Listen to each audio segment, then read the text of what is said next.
ഫുട്ബോളിൽ 90 മിനിറ്റുകൾ അതൊരു നീണ്ട സമയമാണ്. പല മത്സരങ്ങളുടെയും ഫലം നിർണ്ണയിക്കുന്ന സമയം. എന്നാൽ റയൽ മാഡ്രിഡിന് പലപ്പോഴും 90 മിനിറ്റുകൾക്ക് ശേഷമുള്ള ഇഞ്ചുറി ടൈമുകളാണ് ഫലം നിർണ്ണയിക്കുക. ചാമ്പ്യൻസ് ലീഗിലും ലാ ലീഗയിലും അടക്കം നിരവധി മത്സരങ്ങളാണ് ഏതാനും മിനിറ്റുകൾ കൊണ്ട് റയൽ സ്വന്തം വരുതിയിലാക്കിയത്. ഇഞ്ചുറി ടൈം വരെ റയൽ എങ്ങനെ കളിച്ചു എന്നതിൽ പ്രസക്തിയില്ല. മികച്ച രീതിയിലോ അലസമായോ കളിച്ചിരിക്കാം. എന്നാൽ 90 മിനിറ്റുകൾക്ക് ശേഷം അവർ ഉണരും. റയൽ മാഡ്രിഡ് താരങ്ങളുടെ കാലിന് പ്രേരശേഷി ഉയരും. അത് എതിരെ നിൽക്കുന്ന ഏത് വലിയ ടീമാണെങ്കിലും. മാഞ്ചസ്റ്റർ സിറ്റി ഒരിക്കൽ അതിന്റെ ചൂടറിഞ്ഞതാണ്. അന്ന് 90 മിനിറ്റുകൾക്ക് ശേഷം നേടിയ 3 ഗോളുകൾ റയൽ മാഡ്രിഡിനെ 2023 ചാമ്പ്യൻസ് ലീഗിന്റെ ഫൈനലിൽ എത്തിച്ചിരുന്നു. അതിന്റെ ബാക്കിയെന്നോളം ഇന്നലെ സിറ്റി റയൽ മാഡ്രിഡിന് മുന്നിൽ വീണ്ടും മുട്ടുമടക്കി. നിലവിൽ സിറ്റി പഴയ പ്രതാപത്തിലല്ലെങ്കിലും എത്തിഹാദിൽ റയൽ മാഡ്രിഡിനോട് 3-2 തോൽവി അവർ ഒരിക്കലും വിചാരിച്ചു കാണില്ല.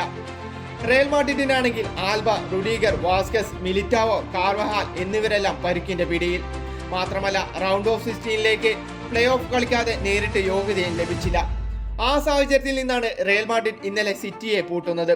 മത്സരത്തിന്റെ 19-ാം മിനിറ്റിൽ സിറ്റിയുടെ star striker Haaland Real Madrid goalkeeper കോർട്ടുവയെ മറികടക്കുന്നു. റയൽ പിന്നീട് തിരിച്ചടിക്കാൻ കിണഞ്ഞു ശ്രമിച്ചു. വിനീഷ്യസും എംബപ്പയും ശ്രമങ്ങൾ നടത്തിക്കൊണ്ടിരുന്നു. എന്നാൽ മറുപടി ഗോളിനായി 60 മിനിറ്റ് വരെ റയൽ മാഡ്രിഡിന് കാത്തിരിക്കേണ്ടി വന്നു. 60-ാം മിനിറ്റിൽ എംബപ്പയുടെ ഗോൾ റയൽ മാഡ്രിഡിനെ ഒപ്പമെത്തിക്കാൻ കഴിഞ്ഞെങ്കിലും 80-ാം മിനിറ്റിൽ സിറ്റിക്ക് അനുകൂലമായ ഒരു പെനാൽറ്റി ലഭിച്ചു. കിക്കെടുത്ത ഹാലൻ കോർട്ടുവയെ വലത്തേക്ക് വിട്ട് പന്ത് ഇടത്തേക്ക് അടിച്ചു. അതോടെ സിറ്റി വിജയസ്വപ്നങ്ങൾ കണ്ടു തുടങ്ങി. എന്നാൽ ബെല്ലിഹാം, വിനീഷ്യസ്, എംബപ്പെ എന്നിവരെല്ലാം ആക്രമണങ്ങൾ തുടർന്നുകൊണ്ടിരുന്നു. പലപ്പോഴും എഡേഴ്സൺ സിറ്റിയെ രക്ഷിക്കുകയും ചെയ്തു. പക്ഷേ 86-ാം മിനിറ്റിൽ ബ്രാഹിം ഡിയസ് റയലിനെ സമനില നേടിക്കൊടുത്തു. എന്നാൽ കളിയുടെ ഫലം മാറ്റപ്പെട്ടത് ഇഞ്ചുറി ടൈമിന്റെ 2-ാം മിനിറ്റിലായിരുന്നു. വിനീഷ്യസിന്റെ അസിസ്റ്റിൽ ബെല്ലിഹാം സിറ്റിയെ കണ്ണീരിലാഴ്ത്തി അവരുടെ വിജയപ്രഖ്യാപനം നടത്തി. സിറ്റിയെ അവരുടെ മൈതാനത്ത് ഒരു തിരിച്ചുവരവിലൂടെ പരാജയപ്പെടുത്തി റയൽ മാഡ്രിഡ് തങ്ങളുടെ നയം വ്യക്തമാക്കിയിരിക്കുകയാണ്. 16-ാം ചാമ്പ്യൻസ് ലീഗ് തന്നെയാണ് റയൽ മാഡ്രിഡിന്റെ ലക്ഷ്യം. അതിനു മുന്നിൽ ഏതൊക്കെ വൻമരങ്ങൾ വീഴുമെന്ന് കണ്ടു തന്നെ അറിയാം.